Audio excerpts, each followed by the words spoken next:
시편 92편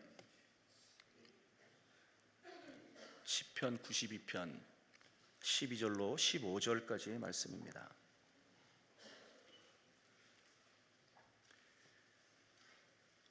시편 92편 12절로 15절까지.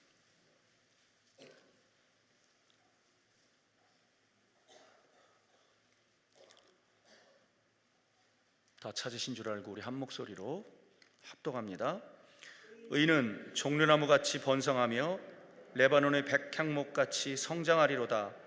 이는 여호와의 집에 심겼으며 우리 하나님의 뜰 안에서 번성하리로다. 그는 늙어도 여전히 결실하며 진액이 풍족하고 빛이 청청하니 여호와의 정직하심과 나의 바위 되심과 그에게는 불의가 없음이 선포되리로다. 아멘. 종로구 대학로에 위치한 총회 한국교회 연구원 원장님이신 손윤탁 목사님이십니다. 오늘 본문을 중심으로 백향목과 종려나무같이라고 하는 제목으로 말씀을 증거하실 때 응답의 시간, 축복의 시간 되시길 주의 이름으로 축원합니다. 우리 하나님 앞에 영광의 박수를 드립니다. 할렐루야. 할렐루야. 할렐루야. 1월 축복 대성회 마지막 날입니다. 하나님의 놀라운 복이 여러분의 가정과 하는 일들 위해 충만하시기를 주님의 이름으로 축복합니다. 축복합니다. 축복합니다. 여러분, 복 받는 비결은 축복을 많이 해야 돼요. 분명히 창세기 12장 3절에 아브라함에게 그렇게 말씀하셨어요. 너를 축복하는 자가 복을 받을 것이다. 내가 자꾸 축복하면서 내가 복 받기를 원하는 것보다 우리가 남을 축복하고 이웃을 축복하고 넓은 마음으로 세상을 향하여 기도할 때에 기도하는 자에게 하나님께서 풍성한 복을 주실 줄로 믿습니다. 믿습니다. 오늘 여러분 기도하러 오셨습니다. 늘 제가 여기 와서 설교할 때마다 느끼는 것은 저 소 목사가 쓰면 설교가 좀 길다, 칠판 앞에 쓰면 자꾸 나온다, 그렇게 생각하시기 쉬운데 또 사실 그랬고요, 고백하면. 그러나 오늘은 우리 1월 축복 대성회의 마지막 날이기 때문에 적어도 한 3가지의 기도 제목을 가지고 여러분과 함께 기도하려고 합니다. 자, 먼저 말씀드리면, 결론부터 여러분들이 함께 기도할 제목부터 말씀드리면 따라합시다. 종려나무 같게 하소서, 백향목 같게 하소서. 뭐와 같으라고요? 종려나무 같게 하소서. 또 뭐요? 백향목 같게 하소서. 의인은 종려나무와 같이 번성하며 레바논의 백향목처럼 성장하고 장성하게 될 것이다. 근데 더 중요한 것은 이 백향목, 종려나무가 여호와의 집에 심겨 있다. 한번 따라합시다. 나는 하나님의 집에 있는 푸른 감람나무와 같도다. 시편 기자의 고백입니다. 나는 여호와의 집에 있는 푸른 감람나무와 같다. 아주 중요한 3가지의 제목 붙들고 함께 통성으로 기도할 터인데요. 여러분, 기도도 여러분 그저 1시간, 2시간 동안 간절히 기도하는 기도도 있지만 또 우리 주님께서 주님 가르쳐 주신 기도, 우리 뭐라 그러죠? 주기도문도 있지만 또 제가 이 기도원에서 여러분들에게 몇 번 가르쳐 드린 일이 있어요. 예수기도. 아버지 하나님, 죄인인 나를 불쌍히 여기소서. 아주 간단한 기도처럼 보이지만 죄인이라는 고백과 함께 예수님의 이름으로 기도하면 놀라운 능력이 나타납니다. 하나님의 아들 예수 그리스도시여, 죄인인 나를 불쌍히 여기소서. 이게 이제 정교회에서 기도하는 건데, 이 정교회 사제들이 보면 하얀 밧줄로 된 것 같은 매듭을 이렇게 허리에 차고 있어요. 그래서 그 매듭을 하나씩 넘기면서 똑같은 기도를 반복합니다. 하나님의 아들이신 예수 그리스도시여, 죄인인 나를 불쌍히 여기소서. 하루에 1000번 하면, 하루에 5000번 하면 뭐 나름대로 정해놓고 있어요. 하루에 1000번 하면 만사가 형통하고 5000번 하면 병이 낫게 되고 10,000번 하면 놀라운 기적이 나타난다. 뭐 그런 식으로 해서 계속 반복하게 합니다. 그런데 저는 오늘 이 시간 여러분과 함께 기도할 때 특히 기도하기 위해서 올라왔는데 다른 사람이 기도하는 게 자꾸 내 귀에 들리고 나는 기도가 되지 아니하고, 그래서 정말 간단한 기도, 정말 간단한 기도, 이것을 우리는 사도라고 합니다. 솔사자를 썼어요. 솔사자. 화살을 쏘았다 이 말이에요. 사선, 화살, 솔사자입니다. 그리고 미안합니다. 기도한다 하는 이렇게 사도라고 쓰는데, 이 사도는 화살을 쫙 쏘았을 때 사실 휙 날아가서 하는 기도입니다. 저는 이 기도가 가장 간절한 기도고 애절한 기도라고 저는 생각하는 사람입니다. 물론 저는 처음 늦게 예수를 믿었기 때문에 청년 시절에 말이에요, 교회 권사님들이 그냥 차만 타면 주여, 차를 타자마자 자리에 앉으면 먼저 주여, 밥 보면요 식탁 앞에서 먼저 밥그릇만 보면 먼저 주여부터 먼저 나와요. 주여. 그런데 그 주여가 너무너무 그냥 왜 저렇게 자꾸 주여 할까? 근데 제가 은혜를 받고 하나님과 가까이 지내고 주님과 교통하다 보니까 이 기도가 정말 얼마나 간절한 기도인지. 맞습니다. 주기도문처럼 말입니다. 기도의 순서가 있잖아요. 하나님 아버지께 영광을 돌리고, 그죠? 하나님 아버지께 영광을, 그 다음에 감사하고, 그 손가락 기도죠. 아이들이 가르치냐 이거 문제. 한번 따라 합시다. 하나님 아버지 감사합니다. 늘 가까이 있잖아. 그런데 이 한가운데 손가락 보세요. 이 키만 크고 하는 일이 별로 없어요. 용서하여 주세요. 그 다음에 나는요 고등학교 국어선생까지 한 사람인데 나는 요 새끼 손가락이 약지인 줄 알았어요. 이거는 세지라 그랬다. 세지. 약지는 반지 끼는 약속의 손가락, 요게 약지래요. 그래서 결혼할 때 반지를 여기다 끼우잖아요. 그죠? 너는 내 것이다 약속한 거예요. 그 다음에 하나님의 약속을 믿고 기도하는 거예요. 왜? 너는 무엇이든지 원하는 대로 구하라, 그리하면 이루리라. 그 내 소원을 얘기하고 마지막 세지, 마지막 새끼손가락, 예수님의 이름으로 기도합니다. 좀 경망스럽고 불경스러워서 제가 꼭 새끼손가락과 관계돼서 말씀드리지는 않겠고, 다만 예수님의 이름, 하나님의 아들이신 예수 그리스도 이름으로 기도합니다. 이게 이제 우리가 보통 주기도문을 가르치면서 우리 어린이들이나 성도들이 가르치는 기도예요. 저 부산에 가면요 봉생신경외과라고 있어요.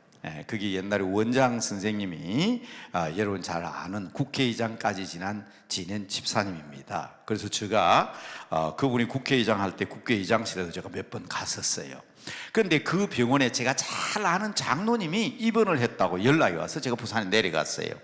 근데 그 장로님이 하시는 말씀이, 목사님 나는 천국에 가지만 저 양반 저거 오늘 전도했는데 목사님 한번 기도해 주세요 그러더라고. 그래서 제가 그 사람에게 기도해 주면서, 기도하세요, 오늘 우리 장로님한테 전도 받았죠? 기도하시면 하나님의 능력이 나타납니다. 그랬더니 이분이 하는 말이, 뜸하는 말이, 아니 목사님 기도할 줄 알아야 기도를 하지요. 이제 예수 믿는 사람 기도할 줄 알아야 기도를 하지요. 그래서 제가 요거 가르쳤다고요. 하나님 아버지 감사합니다. 나의 죄를 용서해 주시고 내 병을 기도하는 자 낫게 해주시다니 낫게 해주세요. 예수님 이름으로 기도합니다. 간단하잖아. 다시 한번 복습. 누구요? 하나님. 두 번째, 감사합니다. 용서해 주세요. 약속하고 예수님 이름으로 기도합니다. 됐지요? 딱 얘기하고 이분에게 기도를 시켰더니 바로 기도하더라고요. 하나님 아버지 감사합니다. 나 같은 사람 병원에 와서 예수 믿게 해주셔서 감사합니다. 지금까지 예수 안 믿은 것 용서해 주시고 이제 믿는 자 되었으니 내 병 낫게 해주실 줄로 믿습니다. 예수님 이름으로 기도합니다. 기도 요소 가운데 빠진 거 있나요? 완벽하잖아요. 집사님이나 권사님들 공기도 하라 하면 먼저 다 사실 기도하는 거 제일 두려워하는 사람, 공기도 앞에 서서 기도하는 거 제일 두려워하는 게 목사님들이에요. 우리 장로님들은 눈 감고도 잘하잖아. 그런데 저는 목사지만 설교하라면 하겠는데 기도하라고 하면 아마 가슴이 두근두근 그래요. 사람들 앞에 하나님 앞에 기도하는데 사람들이 있잖아. 자유롭게 기도해야 되는데 가슴이 두근두근 한다고. 그럴 때마다 저도 똑같은 방법으로 기도해요. 손가락 짚어가면서 합니다. 하나님, 나를 살리시고 자녀되게 하시고 오늘 나를 있게 해주신 아버지 하나님 감사합니다.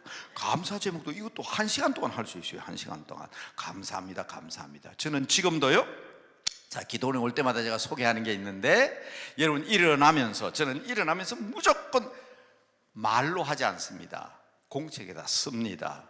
감사 제목 반드시 씁니다. 5가지 이상. 옛날에는 10가지. 처음에 훈련 받을 때는 21일 동안 하루에 100가지씩 썼어요. 감사를. 이 감사가 몸에 배야 돼요. 하나님 앞에 가까이 있잖아요.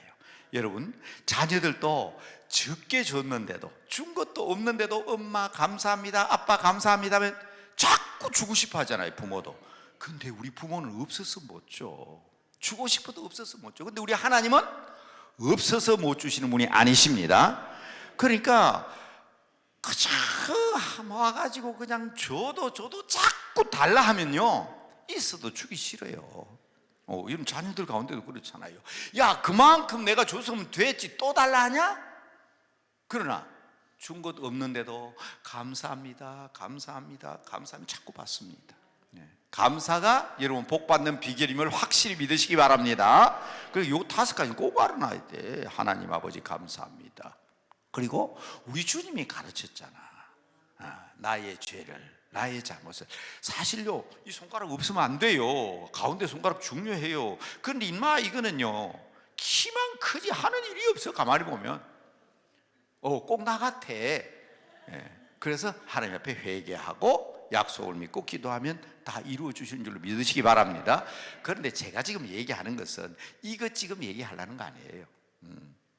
또 예수기도 다시 반복해서 말씀드릴까요? 요건 외워놔야 돼. 하나님의 아들 예수 그리스도시여, 죄인인 나를 불쌍히 여기소서. 우리 기독교 개신교와는 다르다고 생각하지만, 그러나 여러분, 동방교회와 서방교회 역사가 우리 부인할 수는 없어요. 서방교회인 로마 천주교회나 그리스 중심으로 이뤘던 지금 러시아 중심으로 나중에는 옮겨갔는데요. 지금도 그리스 정교회, 러시아 정교회. 본래 우리 한국은 옛날에 러시아 정교회가 들어왔어요. 근데 나중에 소련이 공산화되면서 정교회가 울타리 안에 갇히게 되고 우리와 관계가 끊어졌지만, 이 정교회도 기독교 역사 전통 가운데 하나예요. 그런데 그들이 기도하는 그 기도도 전통적인 기도니까 기억할 필요가 있어요. 제가 이 기도 제목이 뭐라 그랬죠? 예수기도. 그 사람들 이름은 예수기도. 하나님의 아들 예수 그리스도시여, 죄인인 나를 불쌍히 여기소서. 제가 청년 시절에 주로 자주 간 거는, 제가 부산에서 목회를 했고 부산에서 신학을 했고 부산에서 교직 생활을 했기 때문에 자주 간 데는 무측산 기도원, 감남산 기도원이에요. 그런데 그 무측산 기도원에 갔더니 어떤 분이 그러더라고요. 너무너무 고통을 참을 수 없어서 기도하는 방법이 안 되고 해서 하루에 주기도문을 500번, 1000번 성냥통을 하나 갖다 놓고 성냥 알갱이를 하나씩 나가면서 한다고 그러더라고. 근데 이게 전통적으로 정교회에서는 예수 기도라 해가지고 매듭을 넣으면서 계속 이 훈련을 했어요. 하나님의 아들 예수 그리스도시여, 죄인인 나를 불쌍히 여기소서. 외웠습니까? 외웠어요? 한번 5번만 한번 반복해 봅시다. 시작. 하나님의 아들 예수 그리스도시여, 죄인인 나를 불쌍히 여기소서. 하나님의 아들 예수 그리스도시여, 죄인인 나를 불쌍히 여기소서. 하나님의 아들 예수 그리스도시여, 죄인인 나를 불쌍히 여기소서. 하나님의 아들 예수 그리스도시여, 죄인인 나를 불쌍히 여기소서. 마지막으로 하나님의 아들 예수 그리스도시여, 죄인인 나를 불쌍히 여기소서. 오늘 들을 때 처음 듣는 사람은 뭐 저런 기도가 다 있나 싶으지요. 여러분, 저를 잘 아는 사람은 우리 강남 금식 기도원 있잖아요. 그렇죠? 저는 금식을 1년에 꼭 몇 번씩 합니다. 그런데 제가 처음 금식 기도할 때에 수도원에 가서 했는데 이 얘기를 하는데 참 처음에는 어설프게 들렸어요. 하나님의 아들 예수 그리스도시여, 죄인인 나를 불쌍히 여기소서. 그런데 여러분, 한 20일쯤 굶고 나면요, 또 보름 넘었으면 또 괜찮아요. 아주 편해요. 몸에 이제 저항력도 생기고 이제 그 음식에 이제 몸이 익어갈 때쯤인데 한 20일, 20일, 3주, 4주 지나면 또 고통이 와요. 그럴 때 냇가에 앉아서 제가 이걸 외우기 시작했는데 한 10번쯤까지는 몰랐어요. 20번, 30번 계속된데 얼마나 마음이 편안해지는지. 한 번쯤은 알아놔야 될 내용입니다. 한 번쯤은 알아놓으셔야 돼요. 하나님의 아들 예수 그리스도시요 죄인인 나를 불쌍히 여기소서. 정말 답답하고 기도는 해야 되겠는데 목구멍은 안 터지고 머리는 안 돌아가고 복잡하고 그럴 때는요, 이게 힘이 돼요. 그런데 그것도 안 되는 때가 있어요. 그것도 안 되는 때가. 자, 차를 몰고 갔습니다.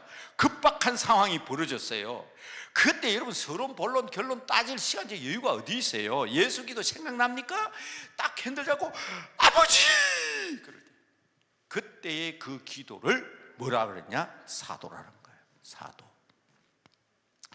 여러분, 제 딸이 지금 선교사로 있습니다. 태국에 선교사로 있습니다. 아기가 넷이에요. 아기가 넷입니다. 제일 큰 딸은 고등학생인데 맨 막내는 이제 첫 돌 지나고 이제 8달이면 2돌이 됩니다.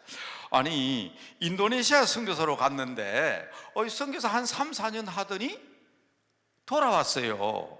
선교 안 하겠다고 돌아온 게 아니고 도저히 아기 날 형편이 안 돼서 왔다 그러면서 배가 불룩하게 해서 온 거예요. 애 둘이가 초등학교 다니는데 이제 그게 늦동이라고 걔 놓고 나니까요, 아이고 이 늦게 이 늦동이가 이렇게 사랑스럽다. 저도 그랬어요. 외할아버지지만은 야, 얘가 안 태어났으면 어쩔 뻔했냐. 근데 걔가 한 4살 되고 나니까 이제 선교지로 나간다는 거예요. 이번에는 인도네시아를 안 가고 태국으로 갔어요. 그것도 나환자촌으로. 들어갈 때는 제가 간증을 여러 번 했습니다만 제가 화가 좀 났어요. 왜냐하면 제가 그래도 장로회 신학대학, 광나루 장로회 신학교에서 20년 동안 선교 신학을 가르쳤고, 그리고 많은 선교사를 양육한 사람인데 전 세계 선교지에 많은 분들이 나가 있잖아요. 내한테 부탁하면 그래도 내 딸인데 좀 괜찮은 데 보내려고 안 하겠어요? 그런데 이쪽에는 태국 나완자촌, 저쪽에는 라오스 나완자촌, 국이 들어가는 거예요. 그것도 코로나 때 말이에요. 코로나 때. 그 코로나가 때 인천공항에 가니까 사람이 아무도 없고요. 우리 손주 셋하고 사위하고 딸하고 5명. 와, 그때는 우리나라에 큰일 났다 싶더라고. 근데 우리나라만 그래요. 전 세계적으로 그랬죠, 코로나 때. 그런데 태국에 가는데 딸 아이가 내한테 어떻게 항변하느냐? 아빠, 어려서부터 우리는 불편하게 자라라고 아빠 말씀하셨잖아요. 내가 불편한 것이 편해서 가는데 왜 그러시냐고. 그럼 불편한 데 가가지고 선교만 해야지. 1년 뒤에 또 배가 불룩한 애가 온 거야. 그래서 손주를, 4번째 손주를 낳은 거예요. 제가 지금 부탁하는 게 하나 있어요. 딸한테, 너 이제 선교지 옮기지 마라. 선교지 가는 데마다 애 하나씩 놓으면 또 다른 또 애 낳을 거 아니냐. 이제 내시면 됐지. 그러니까 여러분, 다 장성한, 그만큼 장성한 딸이에요. 40대 중반이라고, 제 딸이.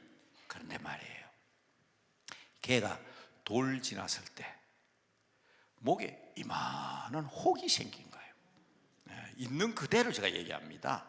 자, 우리 기독교 병원으로서는, 침례병원으로서는 세계 하나밖에 없었어요. 지금 참 어렵지만은, 지금은 이미 사라져버려서 너무 안타깝지만 부산 침례병원에 입원을 했습니다. 대개 이제 목회자들이, 그리스도인들이 침례병원에 입원을 많이 했죠. 의사 선생님이 하시는 말씀이, 이 병상에 목이 이렇게 온 아이들이 참 위험합니다. 왜냐하면 돌지난 아이는 어디가 아프다고 말하지 못하기 때문에 하나님께서 그렇게 드러나게 되어 있는데, 그게 간에 이상이 있는지 내장에 이상이 있는지 모르지만 얼마 전에 한 아이는 여기 와서 이 뇌에 염증이 와서 아기가 죽었습니다. 겁이 덜컥 나는 거예요. 그때부터 이제 검사를 하는데요, 머리 검사 이상 없습니다. 아이고 하나님 감사합니다. 피 검사에도 이상 없습니다. 아이고 감사합니다. 이상이 없을 때마다 감사합니다, 감사합니다, 감사합니다. 이게 그게 아니야. 아무 이상이 없이 튀어나온 게 이게 큰 문제예요. 한 달이 지나니까 염증 생기지 말라고 막 항생제 넣고 주사를 놔가지고 이게 막 돌처럼 땅땅하게 굳었는데 한 달 후에 의사 선생님이 저보고 각서를 쓰라더라고. 10,000명 중에 하나 있을까 말까 한 소아암인데 이 아이가 어떻게 될지 모른다고. 퇴원하겠습니다. 애 죽어도 책임지겠습니까? 예, 책임지겠습니다. 여러분, 그렇게 해서 애를 퇴원시켰는데요, 문제는 그 한 달 사이에 제가 엄청난 결심을 하는 놀라운 일이 있었습니다. 자, 손에다가 돌진한 아이 손에다가 바늘구멍을 찾다 안 되니까 머리를 깎였어요. 머리를 깎여서 여기다 주사 바늘고 공중에 닌게를 꽂아놨습니다. 양손은 퉁퉁 부어 있습니다. 말은 할 줄 모릅니다. 저희 딸아이가 눈이 큽니다. 제가 그때 학교 교직 생활할 때인데 목사 되겠다고 생각한 것이 아니라 저도 판검사 되겠다고 생각한 겁니다. 부산에 가면 경성대학교라는 대학교가 있는데 그때는 졸업증언제입니다. 편입생을 못 받아요. 왜냐하면 입학한 학생도 다 졸업시키기가 급한데 편입생 받으면 더 문제잖아요. 그러니까 저는 2년제 교육대학을 나와가지고 학교 선생하는 저는 4년제 가기가 너무너무 힘들었습니다. 그런데 그 법대에 시험을 쳤는데 3명 뽑는데 600 전국에서 대한민국 서울 대구 광주 전국에서 600명이 몰려왔어요. 왜냐하면 대학 졸업 정원제니까 편입생 받는다 그러니까 제가 학교 이름까지 밝혔잖아요. 제 학번도 있습니다. 3명 뽑는데 제가 합격을 한 거예요. 그러니까 얼마나 기분이 좋았던지 그냥 책상 앞에다가 몇년 매월엔 행정고시, 매월엔 사법고시나 법원 붙여놔 놓고는 낮에는 학교 선생하고 밤에는 공부하고 학교 가려고 그러는 그런 차제의 애가 이렇게 된 거예요. 병원에 갔더니 아이가 주사바늘에 매달려 있는데 아무것도 못하잖아요. 돌진하니까 조금 생각은 할 줄 알잖아요. 누워드리는데 애가 눕지도 않고 앉아가지고 가만히 앉아있다가 내가 딱 문 앞에 들어서는데요, 그 왕방울만한 눈에 이런 눈물을 톡톡톡톡 흘리면서 말을 못하잖아요. 자기는 딱 한마디 합니다. 아빠 하는데 그 병원 문 앞에 들어서면서 딸아이의 눈물을 보면서 제가 그 세면바닥에 무릎을 치박았습니다. 하나님, 제가 잘못했습니다. 모든 것 포기하고 그 많은 사람들이 목사되라고 하는데 제가 엉뚱한 길로 가게 됐습니다. 하나님, 등록금 모든 것 다 포기하고 이제 주의 길로 가겠습니다. 한 달 동안요 흘린 눈물이 얼마나 많은지요. 그래서 저는 초등학교 선생 포기하고 신학대학원으로 갔습니다. 여러분, 그것이 왜 기도와 관련이 됩니까? 저는 시시때때로 하나님 앞에 주여 주여 부를 때마다 그 생각이 납니다. 하나님께서 우리 마음을 모르십니까? 어느 날 새벽 기도를 마치고 나가는데 어떤 성도 한 분이 찬송을 부릅니다.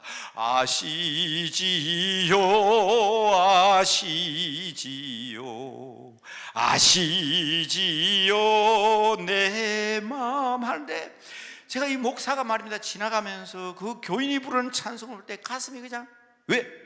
제가 목사니까 그 사람 형편을 알잖아요. 하나님 앞에 뭐라고 말은 못하고 그저 하나님 아시지요 내 마음. 그분이 기도 끝날 때 이렇게 했습니다. 믿습니다 아멘. 그렇게 끝납니다.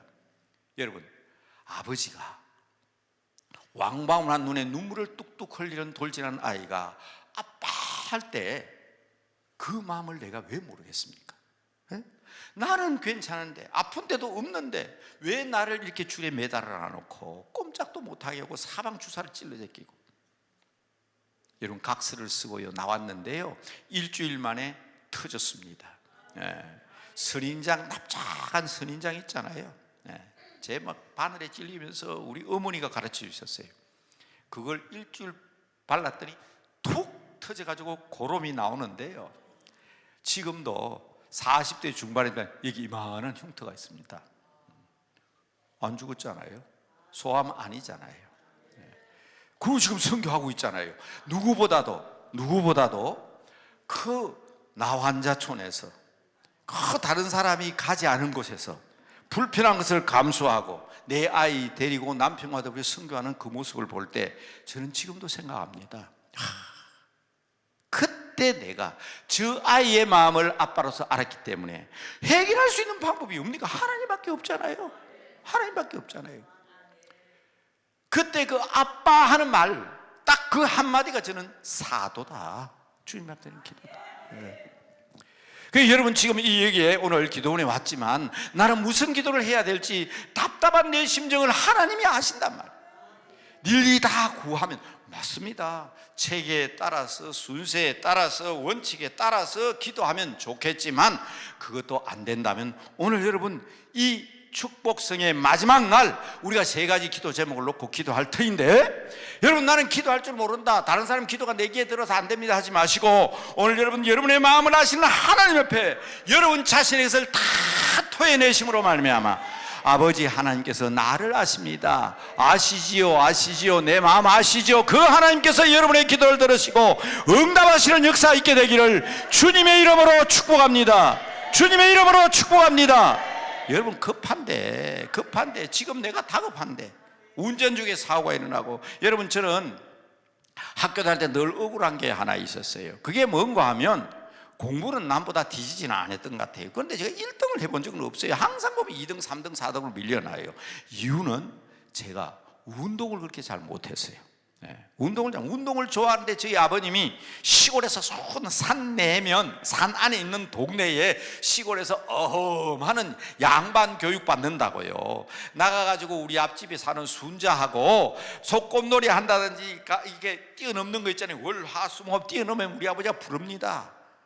양반집 아들이 어디에 계집아이 밑에 머리를 쳐박고 엎드리가 있느냐고. 그래서 바깥에 나가 놀지를 못하게 하는 거예요. 동네 아이들이 지프로 만들어가 축구로 뛰어놀고 오면 어디 폴짝폴짝 뛰고 다니냐고. 어려서부터 초등학교 졸업할 때까지 저희 아버님은 중학교 때 돌아가셨어요. 그렇게 교육받다가 보니까 학교에서 체육시험은 항상 저 뒤에가 있는 거예요. 그러니까 성적을 아무리 성적이 좋아도 좋은 성적 나올 수가 없지요. 고등학교 3학년 때 소위 체력장 검사하는 게 있었는데요, 1000m 달리기를 하는데 한 4바퀴 3바퀴 도는데 내가 보니 꼴찌더라고. 그런데 저는 고등학교 3학년 때 예수 믿었거든요. 도는데 마지막 순간 아버지 왜 내가 이 어려운 형편에 대학 갈 형편은 안 되고 그래도 교육대학이라도 가야 되는데 성적 잘 나와야 되잖아요. 여러분 그때 저는 평생 잊을 수 없는 게 그거예요. 주야 하는 순간 어디에서 팔다리에서 힘이 나왔는지 우리 교장 선생님이, 제가 학생회장 했거든요. 학생회장 운동만 하고 우리 교장 선생님이 말해요. 우리 교장 선생님이 깜짝 놀란 거예요. 마지막 4바퀴째 도는데 보니까 마치 그 불구덩이 속에서 사드락 메삭 아벳느고가 천사와 같이 불구덩이에서 뛰어오는 것처럼 우리 교장 선생님이 그런 모습을 봤다 그래요. 저 녀석이 맨 뒤에가 되는 갑자기 그냥 5배 힘을 내는데 뛰어가지고 1등으로 들어오는 걸 보고 교장님이 깜짝 놀라신 거예요. 전교생이 있는 앞에서 초회 시간에 교장 선생님이 그렇게 얘기했어요. 나는 저 학생회장이 보통 아이가 아니라고 본다. 선생님들 지원회의 시간에도 그 얘기 하셨대요. 나는 모르죠. 선생님이 그 얘기 해주니까 알지. 여기 종암교회라고 거기에서 마지막 세상을 떠났습니다. 제 고등학교 다닐 때 역사 선생님입니다. 이름을 얘기해도 실명해도 괜찮겠죠. 돌아온 허만웅 선생님이라고. 그 선생님이 제게 얘기해 줬어요. 네가 어렵고 힘들고 밥 못 먹을 때 교장 선생님이 직원들 앞에 숙직실에서 선생님들이 숙직하면 뭐하냐, 학생회장이 교실에서 굶고 공부하고 있는데 선생님들이 데리고 다니면서 라면 한 끼 사주면 어떠냐. 그래서 저는 그때부터 숙직실에서 잤어요. 그때 그 교장 선생님이 본 거예요. 선생님들 앞에서 저 아이는 보통 아이가 아니다. 그 꽁지하던 아이가 1등하는 그 모습을 보고 교장 선생님이 감동을 한 거예요. 그게 전부 다 저는 솔직하게 여러분에 간증합니다. 제 힘 아닙니다. 주야 하는 순간 하나님께서 내 모든 형편을 아시고 사도. 그래서 저는요 올림픽 경기 같은 거 할 때 볼 때도 막 밀고 절대로 회생이 불가능한 경기를 볼 때도 저 사람이 예수를 믿는다면 예수를 믿는 절대 주님의 이름을 부르고 주님의 이름을 부르면서 한번 치면 하나님께서 역사하실 텐데 그런 생각 들 때가 얼마나 많은지 모릅니다. 오늘 여러분 답답한 심정으로 이 자리에 오신 분이 있습니까? 여러분 저는 오늘 이 자리에서 하나님이 보낸 종 아닙니까? 여러분도 다 주의 종이지만은 특별히 이 자리에 축복성의 마지막 날 저를 부르셔서 여러분 앞에서 이 말씀을 증거하게 하신 것은 오늘 이 시간 여러분의 답답한 심령이 하나님 앞에 상달되어 다 해결되는 놀라운 힘을 얻는, 능력을 얻는 복된 시간 되기를 주님의 이름으로 축복합니다. 자, 첫 번째 기도 제목 들어가겠습니다. 하나님께서 우리에게 종려나무, 예수님께서 예루살렘 성에 입성하실 때에 무리들이 종려나무 가지를 끄어들고 호산나 찬양했습니다. 호산나라는 말을 하나님을 찬양하는 호칭이지만 우리말로 하면 만세입니다. 만세. 종려나무는 승리를 상징합니다. 승리하는 삶을 사는 복된 2025년 되기를 주님의 이름으로 축복합니다. 자, 종려나무 가지의 세 가지 의미를 말씀드리고 지금 여러분 같이 이제 기도합니다. 첫 번째 뭘 상징한다고요? 승리함을 상징합니다. 승리하시기 바랍니다. 승리하세요.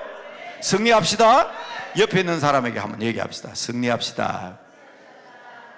이겨야 합니다. 왜냐하면 이 세상은 잠시 잠깐 동안 하나님께서 공중권세 잡은 자, 탈선, 선을 넘은 타락한 천사자에게 잠시 잠깐 동안 이 세상을 허락해 놓은 거예요. 그러니까 여러분 눈에 볼 때는 정말 희한한 일들이 많이 벌어지고 있습니다. 이해 안 되는 일이 많잖아요. 여러분 저 중동 지역에 태어나서 정말 억울하게 전쟁 가운데 죽어가는 무수한 생명들이 있습니다. 저 아프리카에서 지금도 질병과 고통 속에서 수많은 생명들이 죽어가고 있습니다. 여러분 세상에 하나님이 계시다면서 이럴 수가 있냐? 여러분 우리나라에 대해서도 여러분 여러 가지 생각하시겠지만 옛날 우리 어머니 아버지는 내 건강 우리 가족보다 안전한 나라를 위해서 기도했습니다. 그 전통이 우리 강남 금식기도원의 아름다운 전통임을 믿으시기 바랍니다. 그래서 저는 기도할 때마다 우리 강남 금식기도원 따라합시다. 구국기도원, 나라를 살리고 나라를 구하는 기도원이 우리 강남 금식기도원인 줄 믿으시기 바랍니다. 여기에서 내 개인적이나 교회나 사적인 모든 사회 문제도 있지만 가장 먼저 옛날 우리 어른들은 나라와 민족을 위해서 먼저 기도했습니다. 그런데 여러분 이 나라 이 민족이 이 꼬라지가 이게 뭡니까? 이게 뭐냐고요? 그런데 여러분 좌우 보수 진보 따지지 마시고 하나님만 믿는 여러분들 되시기를 바랍니다. 저는 이거 문제 때문에 저는 완전히 그냥 미안합니다. 이 속된 말을 써서 사꾸라래요. 저를 보고 사꾸라래요. 왜냐하면 어떤 사람이 그래요. 제 보고 강화문에 안 나온다고 벌써 50년 더 됐죠. 제가 1976년에 여고 선생했으니까 그때 여학생이 지금 60대 중반입니다. 저 고등학교 생 76년에 여고 선생했어요. 그 학생이 제게 편지를 보내고 이렇게 얘기했어요. 선생님, 저는 선생님 때문에 예수 믿었고 평생 동안 선생님을 가장 존경했는데 이제 보니 선생님은 보니까 가짜 목사입니다. 나 이제 선생님이라고 부르기 싫어요. 왜? 과문에 안 나온다고. 또 있어요. 또 반대되는 사람. 저 종로에 가면 그런 사람들이 많아요. 그분은 제보고 사꾸라래요. 왜냐하면 이 진보주의 시대에 진보적으로 나야 될 사람이 왜 성경만 얘기하고 하나님 말씀만 얘기하나요? 나라가 중요하고 나라가 위급한데 나라 없이 종교가 있고 나라 없이 기독교가 있느냐? 교회가 있느냐? 그렇게 내보고 제보고 사꾸라래요. 자, 여러분 잘 들으세요. 맞습니다. 우리의 선배들은 나라를 위해서 기도했고 우리 강남 금식기도는 구국기도원입니다. 그러나 이 일을 해결하시고 이 문제를 이끌어 가시며 형통케 하시는 분은 하나님이신 줄로 믿으시기 바랍니다. 어느 사상이나 어느 방향을 믿는 것이 아니라 제보고 사꾸라다 가짜다 할지 모르지만 저는 하나님만을 믿는 하나님의 사람, 그래서 어떠한 형편에 있든지 하나님만이 우리를 구원할 수 있습니다. 제가 아들 얘기는 하지 마라 그러는데 제 아들이요 우리 서울로회에 목사님 장로님들 앞에서 시국 강연을 한 적이 있습니다. 여러분 저는 아빠잖아요. 아들이 나라를 위해서 특강을 하는데 또 젊은 정치학자잖아요. 정치학 박사고 미국의 조지 워싱턴 대학에 가서 그 정치학, 세계적인 정치 석학들과 같이 토론하면서 이 나라를 위한 정책과 방향을 그들에게 심어주기 위해서 애쓰는 그런 학자인데 말이에요. 잘 들어야 되잖아요. 그런데 미안합니다, 안 들려. 왜? 아들이 얘기하니까 불안해가지고 실수할까 싶었어. 그게 아버지 마음 같아요. 그런데요, 맨 마지막에 그러나 이 나라, 이 민족을 지키시는 분은 하나님이십니다. 장로님, 목사님들 기도해 주시기 바랍니다. 여러분, 하나님밖에 없다. 그게 내기에 쏙 들어오더라고요. 그래서 저는 확신을 가졌어요. 내 아들이 아니라 정치학 박사가, 석학이 목사 장로 옆에 부탁하는 그 기도, 여러분 오늘 기도하셔야 됩니다. 기도를 하시는데 여러분 승리해야 됩니다. 악한 세력들을 물리치고 예수 그리스도 이름으로 호산나 찬양하는 종려나무 가지와 같은 우리의 삶이 되도록 기도해야 합니다. 한번 따라합시다. 아름다운 것을 지키라. 혹시나 여러분 스마트폰에 아름다운 것을 지키라 하고 치면 손윤탁 목사가 쓴 책이 나올 수도 있을 겁니다. 예영 커뮤니케이션에서 나온 책인데, 제가 목회를 은퇴하고 목회를 그만두면서 한국교회 목회자들과 성도들과 목회 후보상들에게 부탁하는 마지막 말을 내가 무엇으로 해야 될 것인가. 오늘 여기 오셨는가 모르지만 이 양평에 몇 교회가 오늘 여기 오신다고 그랬는데, 재직 수련회 할 때 주제가 아름다운 것을 지키랍니다. 아름다운 것을 지키라. 종려나무 가지의 상징은 미입니다. 미, 아름다움입니다. 가지 안 보세요? 부채살처럼 쫙. 중국 사람들이요, 한국의 부채춤을 훔쳐가져가지고 세계적으로 중국의 부채춤 유명에다 췄는데 사람들 박수 아무도 안 쳤어요. 그런데 한국 무용수들과 부채춤을 쫙 추니까 쫙 돌면서 하는 거 있잖아요. 그러니까 사람들이 전 세계에서 박수를 치고 난리가 났잖아요. 종려나무 가지가 꼭 부채가 같이, 그죠? 얼마나 아름답습니까? 여러분, 그 종려나무 같이 아름다운 우리의 삶이 되어야 합니다. 그래서 여러분, 디모데전서 3장 13절에 보면 집사의 직분을 잘 감당하는 사람들은 하나님께서 아름다운 지위를 준다 그랬어요.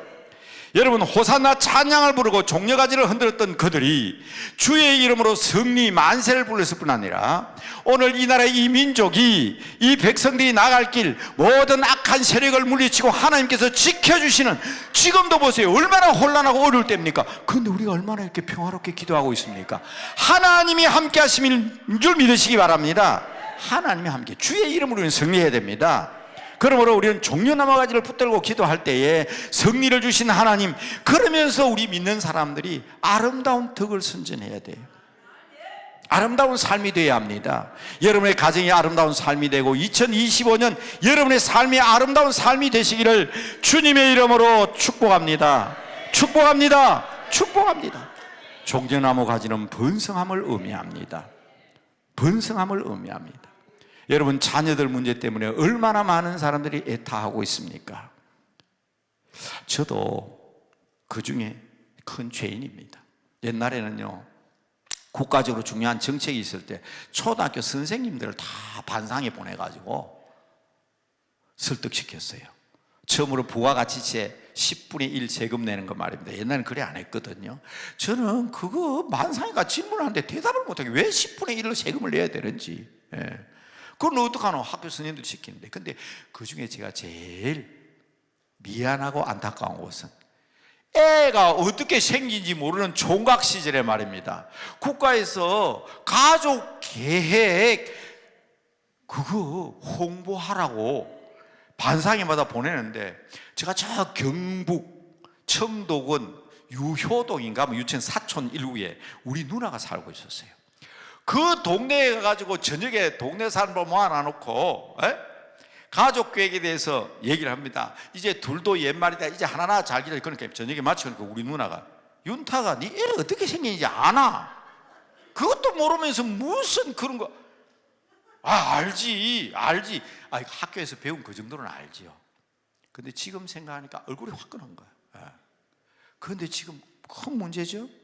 제가 아까 아들 얘기했는데 아들이 우리나라 안보 강연 특강을 하면서 맨 마지막에 하나님이 지켜주셔야 된다 하면서 딱 하나 더 기억나는 게 사실은 하나 있거든요. 작년에 우리나라에서 태어난 아이가 20만 명이래요. 군대 생활은 지금 1년 반입니다. 18개월. 그러면 우리나라 군대가 지금 60만이 안 되지만 60만 대군이에요. 정예 부대가. 즉 그것도 아무리 작은 나라라 할지라도 적어도 4, 50만 원 돼야 나라를 지킵니다. 그런데 얘들이 자라서 우리나라 군인이 국방의 의무를 가진 사람 몇 명 될까요? 그러면 1년 반입니다. 20만 중에 10만 남자고 10만 여자가 오신 여자아이가 더 많아요. 여자아이를 선호하기 때문에. 그런데 반은 남자로 보자 이 말이에요. 그럼 대한민국 국방의 의무를 가진 남자 정예부대가 몇 명이요? 15만입니다. 이 지구상에 나라를 지키기 위해서 15만 군대로 나라가 운영되는 지키는 나라가 없습니다. 그 얘기를 하더라고. 그러니까 여러분 이 보통 심각한 문제가 아닙니다. 우리나라를 지키는 군대가 지금 병력의 의무 18개월 하면 우리나라 정예부대가 15만이 안 된다는 거예요. 15만이. 심각한 문제입니다. 나라를 위해서 기도하는 만큼 자녀와 후손을 위해서 기도해야 됩니다. 번성함을 상징하는 종려나무와 같게 해달라는 이 내용을 생각하면 여러분 다 낱낱이 낱낱이 붙들고 기도해야 되겠지만은 우리 가정이, 우리 가문이 번성하고 이 나라가 안전하고 모든 것이 승리할 뿐만 아니라 아름다운 덕을 선전하는 거룩한 교회가 되고 민족이 되기 위해서 2025년은 기어코 하나님 종려나무와 같은 축복을 주셔야 되겠습니다. 이 일을 위해서 여러분 함께 동성으로 기도하려고 합니다. 여러분 저는 시간이 몇 분 안 된 것 같죠? 시간을 제가 잘 설교하면서 시간 얘기하지 마는데 시간 구애받지 마시고요. 저는 아무리 설교를 길게 해도 12시 반은 안 넘기니까 걱정하지 마시고 여러분 기도하러 왔잖아요. 그렇죠? 여러분 두 손 높이 드십시다. 두 손 높이 드시고 나는 기도할 줄 모릅니다. 기도할 줄 모릅니다 하시지 마시고 하나님 종려나무와 같이 번성케 하옵소서. 예수 그리스도 이름으로 승리하게 하옵소서. 정말 우리 가정과 내가 하는 일이 내 삶이 아름다운 삶이 되게 하옵소서. 아름다울수록 잘못되면 추합니다. 더 더럽습니다. 이 아름다움을 지키게 하옵소서. 주여 다 같이 부르시겠습니다. 주여 주여 주여. 아버지 하나님이여 종려나무와 같이 번성케 하옵소서. 이 나라의 민족의 역사를 하나님 지켜주시옵소서. 우리 조상 가운데 한갑 지난 사람이 내가 처음인 것 같다고. 그래서 저희 아버님이 환갑 때 제가 초등학교 6학년이었습니다 5학년 때인가. 그래서 처음으로 제 초등학교 사진 딱 하나 남아있는데 저희 아버지 회갑 때 사진 찍은 거 하나 남아있어요. 그런데 저는 지금 훨씬 넘었잖아요. 제가 7순 넘었잖아요. 그래 안 보이죠? 50대처럼 보이죠? 네. 근데 여러분 70 넘었었습니다. 저희 집사람이 지난 월요일 날 7순이었어요. 그러니까 저는 이제 더 이상 얘기 안 합니다만은. 근데 아침에 오면서 그런 생각했어요. 야, 하나님께서 백향목과 같은 복을 주시겠다는 것은 우리 옛날 우리 김성광 목사님 살아계실 때 백세 축복 많이 말씀하셨잖아요. 그런데요 불과 2, 3년 지났지만 의사 선생님한테 한번 물어보세요. 여기 의사 선생님 계신지 모르겠어요. 옛날 나이에다가 플러스 15를 해야 된다면서요. 그러면 115세? 120세? 여러분 백향목과 같은 삶을 사시되 건강하게 사시기 바랍니다. 백향목과 같이 장성해도 잘한다. 장성한다. 제가 사실은 사진을 찍어 왔는데 방송실에 못 보냈습니다. 백향목이 쫙 자라는 것 자람, 성장. 난 우리 자녀들이 그렇게 성장했으면 좋겠습니다. 네. 그러나 아까 처음에 말씀드렸습니다. 위엄, 권위, 능력. 하나님의 나라는 말에 있지 아니하고 능력이 있다고 그랬습니다. 지금 보통 문제 아니에요. 이 예수 믿는 사람들은 아주 우습게 봅니다. 저 사람들이, 세상 사람들이. 제가 첫 번째 기도할 때 우리 승리하자 그랬죠. 주의 이름으로 승리한 여러분 되시기 바랍니다. 사도 바울이 목회자 디모에게, 아들 디모데에게 간절한 마음으로 부탁한 것이 내 연소함을 업신여기지 못하게 해라.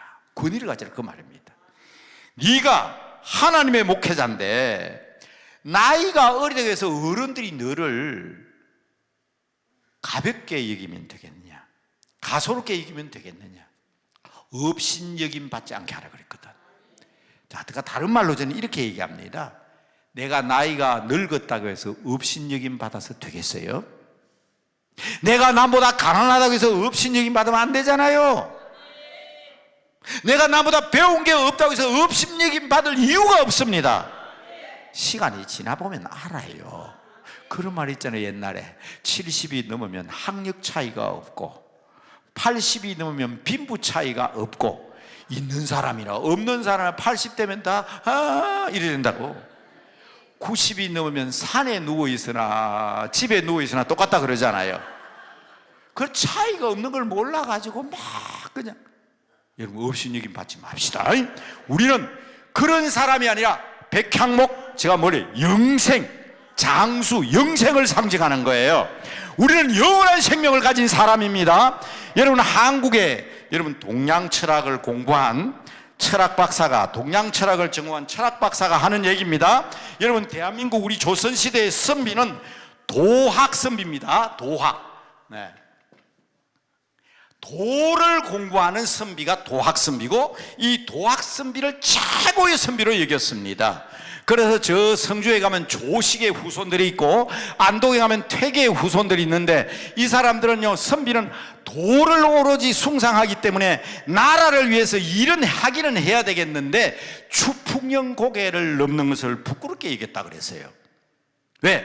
우리는 도를 닦아야 되는데, 도를 닦아야 되는데 왜 추풍령 고개를 넘어서 벼슬로 나가야 되느냐? 안 나갈 수는 없거든요. 사실 저는 그런 글을 읽을 때 꼭 우리의 심정 같아요. 우리는 하나님 나라만을 위해서, 아까 처음에 얘기했잖아요. 다른 사람이 볼 때는 하나님 나라만 위하면 또 나라를 생각 안 하는 것 같고, 그죠? 민족을 생각 안 한 것처럼 보이니까 제보고 자꾸 선생님도 진짜 목사입니까? 이런 소리 하는 거 아니에요. 하나님만 믿지만 우리는 나라를 위해서 기도하고 염려합니다. 그 사람들도 분명한 충효의 길을 알고 있는 사람이 우리 그리스도인들입니다.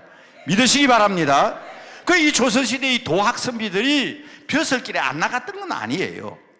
나라를 위해서 벼슬길에 나갔습니다. 그러나 추풍령 고개를 넘는 것을 부끄럽게 여기라 그랬을 때 꼭 우리의 심령과 똑같다 그랬어요. 여러분, 이 도는 뭡니까? 도는 길이에요, 길. 우리 기독교는 십자가의 도가 없으면 선비가 아니다, 지혜자가 아니다. 고린도서 1장에 나오는 겁니다. 선비가 어디 있느냐? 지혜가 어디 있느냐? 변론가가 어디 있느냐? 십자가의 도가 없으면 말입니다.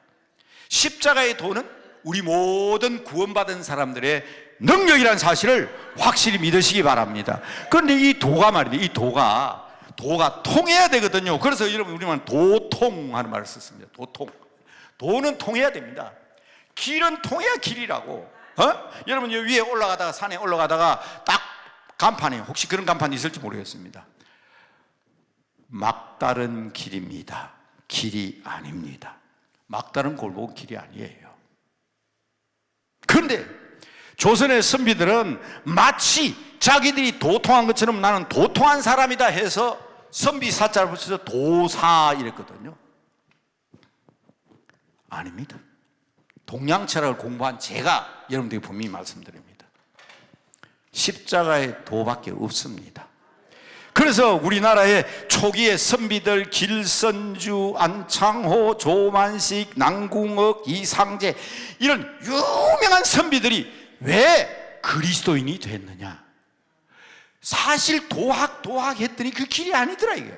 그런데 십자가에도 영생의 길, 죽지 아니하고 영원한 생명을 얻게 된 이 길이 진짜 길임을 알았기 때문에 그분들이 기라성 같은 한국교회 기초를 놓은 선비들이 된 것입니다. 따라합시다. 내가 도사다. 영생의 길, 백향목이 상징한 거예요. 장수, 영생, 성장, 그러면서도 위엄, 권위. 그러니까 세상 사람들이 이런 우리들을 보고 예수쟁이 그러거든요. 제가 예수쟁이 그러니까 어떤 사람이 목사님 보고 예수쟁이라 합니까? 옛날에 초기에도 사도행전에도 보면 그리스도인 그는 예수 믿는 사람들을 비하해서 한 말이에요. 업신여기서 한 말이에요. 그래서 아그리파 왕이 뭐라 합니까? 바울아, 네가 그 지식으로 날로 예수쟁이 만들려고 하느냐, 그리스도인 만들려고 하느냐 그러잖아요. 그런데 그게 우리의 이름이 되었어요. 예수쟁이가 되셔야 합니다. 우리는 예수를 전하는 사람이 되어야 하고, 그렇죠? 예수쟁이. 제이 전문가입니다. 그죠? 무슨 제이? 전문가입니다. 예수 파는 사람, 예수 전문가, 예수를 전하는 사람, 예수쟁이들 되시기 바랍니다. 그 길이 영생의 길입니다. 그럼 여러분은 백향목을 위해서, 먼저 나라를 위해서, 민족을 위해서, 승리함을 위해서 우리가 기도했지만, 여러분 가정의 아름다움을 위해서 기도했지만, 정말 교회의 권위가 다시 세워져야 합니다. 백향목처럼 말입니다. 예루살렘 성전이 백향목으로 아름답게 장식된 것처럼 우리도 그리스도의, 여러분이 교만과 달라요. 겸손하지만, 우리는 겸손하지만, 그러나 우리는 적어도 실명을 자꾸 거명해서 죄송합니다. 제가 부산에서 처음 교회를 개척했을 때 세구포 교회라는 교회를 담임 목사로 교회를 개척했습니다. 거기 우리 유 권사님이라는 권사님이 계셨어요. 6.25 때 남편은 교장이었는데 피난 오니까 남편과 헤어졌어요. 전쟁이 끝나서 남편을 만나보니까 남편 되는 분이 딴 여자를 데리고 살고 있어요. 전쟁이 끝나니까 호적을 정리하다 보니까 자기는 본처가 아니야. 그러니까 그런 걸 우리는 소방 맞았다 그러잖아요. 그래서 부산에서, 교회 이름 밝혀서 미안합니다만 혹시 오신 분 있는데 구포교회에서, 이름도 참 좋아요. 유순한 분이에요. 유순 권사님. 거기에서 이제 평생 하나님을 섬기고 그러는데 이제 저희 개척교회에서 같은 멤버가 됐어요. 그런데 딸을, 그 교장선생님 따로 사니까 이제 자기 딸을 둘을 키웠는데 큰 딸도 죽고 둘째 딸 다 죽었어요.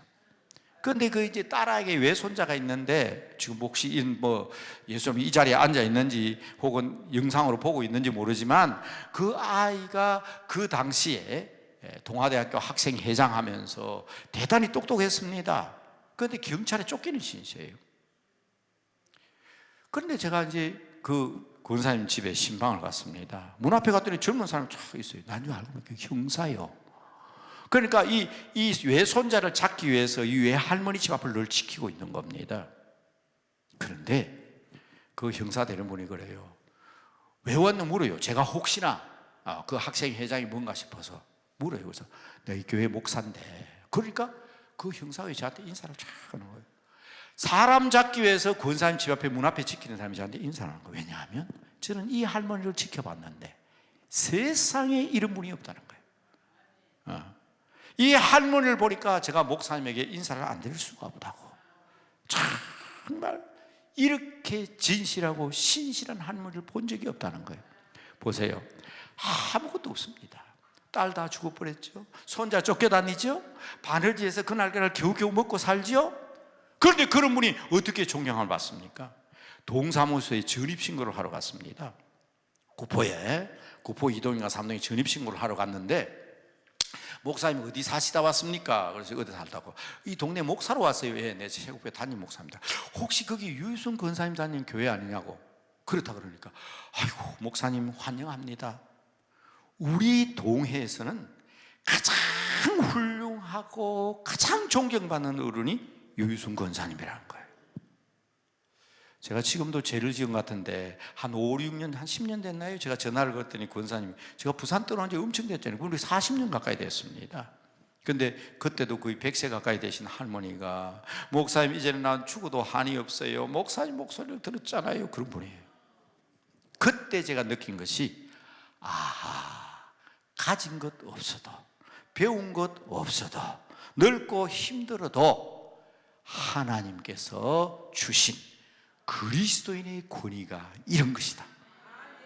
여러분, 이 기도원에서 오늘 기도하고 내려가실 때 2025년 축복성의 아름다운 결론은요, 내가 백향목같이 하나님께서 쓰시는 거룩하고 위엄 있는 주의 종이 되게 하옵소서.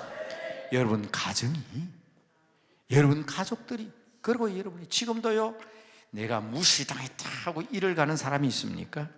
제가 제일 부탁드린 게, 제가 남대문교회 담임 목사서 마지막 은퇴하면서 마지막 설교 내용이 그거예요. 여러분, 옹졸한 사람 되지 마십시오. 편협한 사람 되지 마십시오. 예, 남대문교회 설교 나와 있을 거예요. 아마 떠가 있을 거예요, 아직도.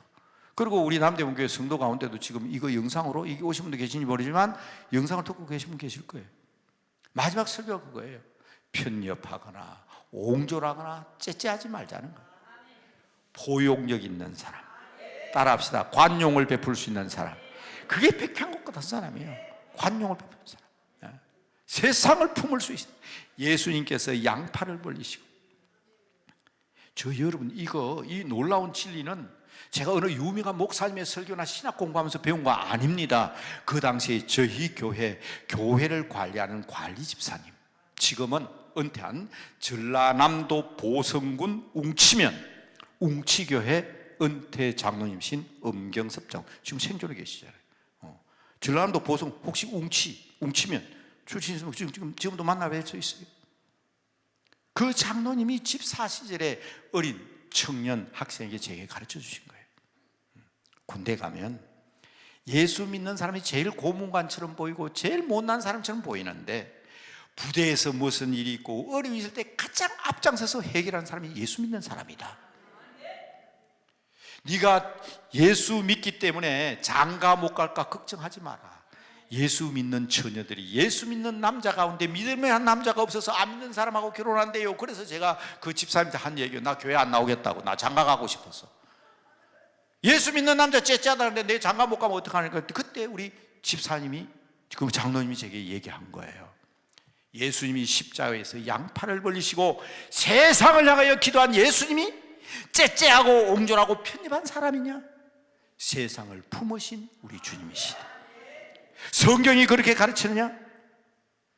나는 송군을 볼 때 세상 사람이 다 그렇다 할지라도 그렇지 않다는 것을 보여주기 위해서 하나님이 송군을 불렀다고 생각한다. 얼마나 가슴이 뿌듯하고요. 밥을 굶고 다니고 잠자리가 없어서 교회에서 잠자고, 집사님이 같이 보리밥 한 숟갈 먹자면 그거 가지고 일주일 연명하던 저지만은, 그때부터 제 마음속에는, 그죠? 그리스도의 위엄, 백향목 같은 큰 마음, 포용하는 마음. 까라마조프의 형제 하는 유명한 러시아 소설이 있습니다. 거기 보면 아줌마와 양파하는 내용이 나옵니다. 그 아줌마와 양파하는 내용으로 천주교를 배경으로, 정교회를 배경으로 썼기 때문에 기독교 교리하고는 다르죠.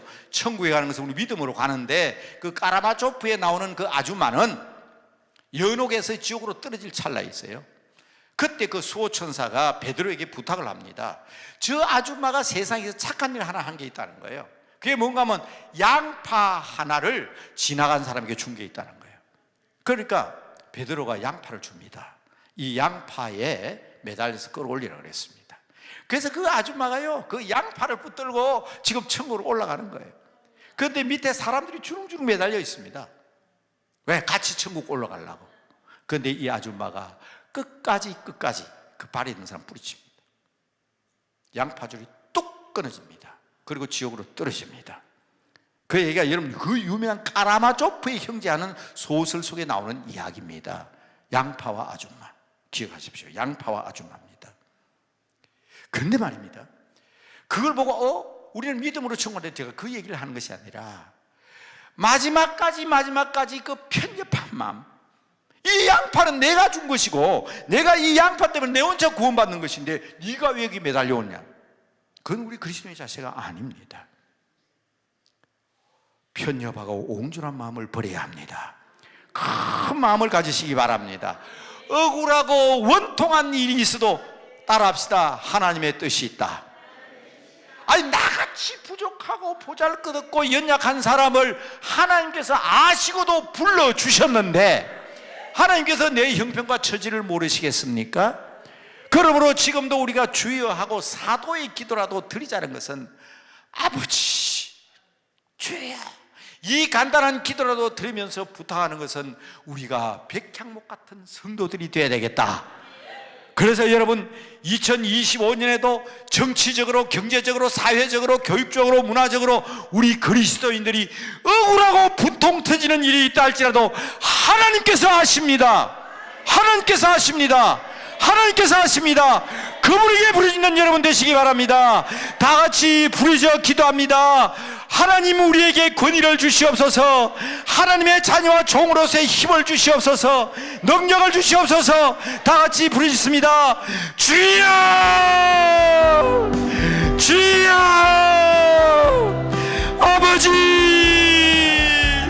아버지 하나님이여, 우리는 너무나도 억울합니다.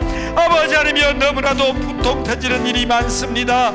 아버지여, 교회가 사회를 섬기고 이웃을 섬기고 가난한 자를 섬기고 복음을 전하고, 아버지여, 우리가 헌금하고 우리가 세워서 아버지의 영광을 위해서 일하고자 하지만은 아버지, 악한 세력들은 언제나 우리를 넘어뜨리고 우리를 업신여기고 교회의 권위를 무너뜨리고, 그래야 이 아버지 교회에 분쟁이 일어나고 다툼이 일어나고, 그래서 아버지 하나님, 우리가 지금도 세상에서 아버지 하나님은 너무나도 안타까운 일을 겪고 있습니다. 아버지 하나님, 2025년은 회복케 하여 주시옵소서. 새롭게 하여 주시옵소서. 아버지 하나님, 나라와 민족이 다시 살아나는 이런 교회가 다시 살아나야 되겠사오니, 아버지 하나님, 민족과 교회가 아버지 하나님의 역사를 위하여 기도할 때에 하나님이 정치적인 문제도 해결될 수 있는 줄로 믿사오니, 아버지 하나님, 저 여의도에 있는 국회의원들이, 아버지 정치 현장에 있는 사람들이, 저 북녘 땅에 있는 못된 사람들이 아버지 하나님, 하나님의 능력을 알고 주님의 권위를 알고 굴복하는 역사가 있게 하여 주시옵소서. 강남 금식기도에서 기도하는 종들의 기도 소리를 들으시고 아버지 하나님, 역사하실 때에 우리 성도적의 가정에도 억울한 일이 없게 하여 주시옵소서. 우리 성도들의 개인적인 삶에도 억울한 일이 없게 하여 주시옵소서. 우리는 영생을 얻은 하나님의 사람들입니다. 아버지 하나님이여, 영생을 얻은 주의 길을 가는 사람들입니다. 번성케 하여 주시옵소서. 성장하게 하여 주시옵소서. 우리의 권위를 회복시켜 주시옵소서. 특별히 우리 강남 금식기도원을 다시 한번 그 권위를 회복케 하여 주시옵소서. 아버지, 이 기도원에서 기도하는 자마다 아버지 하나님, 모든 질병이 낫게 하시되, 이 시간에도 아버지 하나님이여, 아픈 몸을 이끌고 주님 앞에 와서 기도하는 종들이 있사오니, 아버지여, 이 시간에 예수 그리스도의 능력으로 역사해 주셔서 모든 질병을 고쳐 주시옵소서. 주님의 힘으로 아버지 깨끗이 낫게 하여 주시옵소서. 경제적인 문제로 와서 아버지 기도하는 사람들이 있사오니 2025년은 사업이 번성케 하여 주시옵소서. 아버지 하나님, 우리 강남 건시대 기도하는 모든 종들이 아버지 하나님의 주시는 능력과 권위로 사업이 번성케 되어 깜짝 놀랄 만한 일들이 일어나게 하여 주시옵소서. 우리의 원수 세력들이 굴복하게 하여 주시옵소서. 아버지, 우리 가정을 회복시켜 주시옵소서. 자녀들을 회복하여 주시옵소서. 아버지 하나님, 여호와의 집에 심긴 하나님의 사람들이 오니 주여, 주의 역사 가운데 아버지 하나님, 나타나게 하여 주시옵소서. 아버지 하나님, 2025년에는 모든 억울한 문제들이 다 해결되게 하여 주시옵소서. 아버지, 정치적으로, 경제적으로, 사회적으로 너무나도 시끄럽습니다. 교회의 권위를 회복시켜 주시옵시고, 성도들의 권위를 회복시켜 주시옵시고, 강남 금식기도의 기도 소리가 아버지 앞에 상달되어 이 나라, 이 민족의 역사가 새로워지게 하여 주시옵소서. 새로운 질서가 회복되게 하여 주시옵소서. 그래, 우리 강남 금식기도의 권위가 다시 한번 회복되는 놀라운 구국기도원에서의 역할을 감당케 하여 주시옵소서. 아버지 하나님, 우리 자녀들에게 힘을 더하여 주시옵소서. 능력을 더하여 주시옵소서. 하나님 나라를 말에 있지 아니하고 능력이 있다는 사실을 보여주시옵소서. 그래, 우리 자녀들의 앞길에 시원시원한 대로가 열려지게 하여 주시옵소서. 아버지, 영생의 복을 받은 저들이 십자가의 대로를 향하여 나갈 때에 그 침돌이 없게 하여 주시옵소서. 시편 119편 165절 말씀처럼 하나님의 의를 사랑하는 자에는 장애물이 없다고 하여 주시옵소서. 주셨사오니 아버지 안에 위여 2025년에는 아버지 이 자리에 기도하는 모든 성도들의 가정과 자녀들과 우리 앞길에 장애물이 없게 하여 주시옵소서. 특별히 아버지 무거운 질병을 가지고 나온 성도들이 있습니다. 하나님, 나사렛 예수 그리스도로 명하노니 모든 병만은 물러갈지어다. 모든 질병은 물러갈지어다. 의사 선생님들도 보고 깜짝 놀라게 하여 주시옵소서. 우리의 대적들이 깜짝 놀라게 하여 주시옵소서. 교회를 멸시하고 무시하던 사람들이 2025년에는 교회 앞에 나와 무릎 꿇는 역사가 있게 하여 주시옵소서. 우리 강남 금식기도는 2025년은 대한민국을 살리고 민족을 살리고 가정과 교회를 살리는 일에 앞장서는 교회가 되게 하여 주시옵소서. 믿습니다. 믿습니다. 믿습니다. 예수님의 이름으로 기도드리옵나이다. 아멘. 마지막으로 결론 말씀드리고 여러분 각자 기도하고 제 말씀 마치고 오후에 새해를 맞이해서 우리가 정말 해야 될 일이 무엇인가를 오후 시간에 다시 한번 세시에 뵙도록 하겠습니다. 마지막 결론 부분은 종려나무든 백향목이든 다시 한번 따라합시다. 하나님의 집에 심겨 있다. 여러분 집에 화분에 벌레가 붙어 있습니다. 그냥 두는 부모가 있습니까? 그냥 두는 사람이 있습니까? 벌레 잡지요. 아침에 일어나보니까 화분들이 시들시들 말라갑니다. 야, 말라 죽네. 그냥 버려두는 사람이 없습니다. 내 집에 있는 화분이기 때문에 그렇습니다. 내 집에 있는 화초이기 때문에 그렇습니다. 우리는 여호와의 집에 있는 푸른 감람나무와 같습니다. 주님께서 여러분들을 책임져 주십니다. 하나님께서 보살피기 때문에 오늘 말씀 읽어드린 말씀 시편 92.1편 마지막 두 절 한번 보여주시기 바랍니다.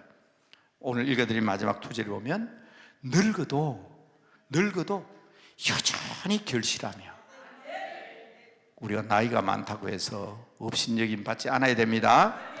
늙어도 여전히 결실하며 진액이 풍족하고 빛이 창창한 2025년 되시길 바랍니다. 100m 달리기 선수가 출발할 때 1등하는 사람이 꼬린지점도 1등할 확률이 높지만 99m까지 1등하면 뭐합니까? 100m 달리기 선수는 100m 꼬린지점에서 1등을 해야 1등입니다. 여러분, 이를 한 달 동안 우리 강남 금식기도는 신년을 맞이하면서 축복성회, 오늘 그 마지막 날입니다. 더군다나 명절 끝날입니다. 어제까지 공휴일이었죠. 예수님께서 명절 끝날에 이렇게 말씀하셨습니다. 누구든지 목마르거든 내게로 와서 마시라. 누구든지 목마르거든 내게로 와서 마셔라. 누구든지 목마르거든 내게로 와서 마셔라. 나를 믿는 자는 그 배에서 생수의 강이 넘쳐나리라.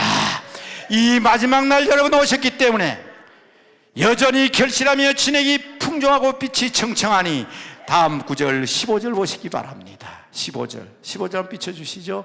여호와의 정직하심, 나의 바위 되심, 그의 불의가 없음, 의가 선포되는 이 역사가 여러분의 가정을 통해서, 여러분의 사업을 통해서, 여러분의 개인적인 삶을 통해서, 자녀들을 통해서 나타나게 되기를 주님의 이름으로 축복합니다. 여러분, 오늘 기도에 마치시고 식사하시고 쉬는 시간에 시편 92편 오늘 말씀 외우세요. 외우셔서 하나님의 말씀을 붙들고 기도하면, 그렇잖아요. 엄마가 아들에게 약속했습니다. 야, 너 5분에 시험 100점 받으면 내 1,000원 줄게. 시험 100점 받았어요. 엄마가 줄 생각을 안 해요. 엄마 돈 내놔라. 뭐 1,000원 왜 주냐? 엄마한테 맡겨놨냐? 여러분, 무조건 1,000원 달라면 안 줘요. 엄마 약속했잖아.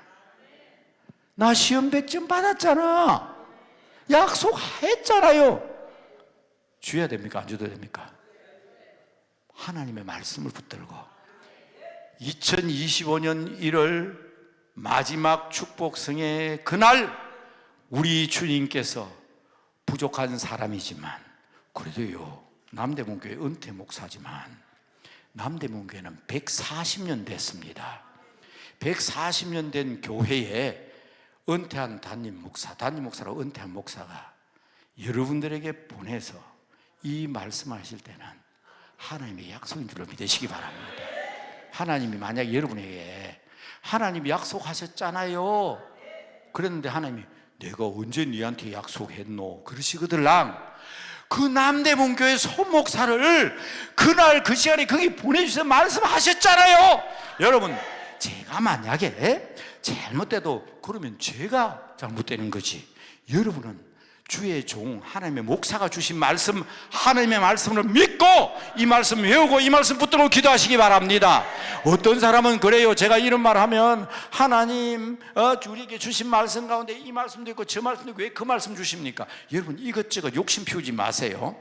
한 말씀 붙들고 잡아 당기면요, 하늘의 보화가 그 한 줄을 통해서 쏟아지는 거예요.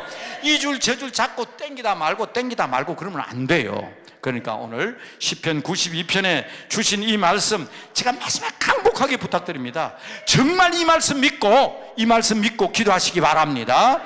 종려나무같이 되게 해달라고, 백향목같이 되게 해달라고 여호와의 집에 심겨있다는 것을 믿고 늙어도 청청하며 지력이 마르지 아니하며 열매를 맺으며 하나님의 의가 선포되며 정직한 하나님의 역사가 온 세상에 증거될 2025년 될 줄로 믿습니다는 믿음으로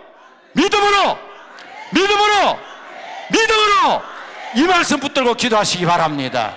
말씀 한번 비춰주시고 이 말씀 붙들고 여러분 이제 목사님 나오셔서 다음 순서 진행할 때까지 간절히 한번 기도하시기 바랍니다. 말씀 한번 비춰주세요. 오늘 말씀 전체로는 안 나오나요? 예, 의인은 종려같이 번성함. 다 됐죠? 백향목같이 성장하며 여호와의 집에 심겨 있다. 하나님의 뜰 안에서 번성케 된다.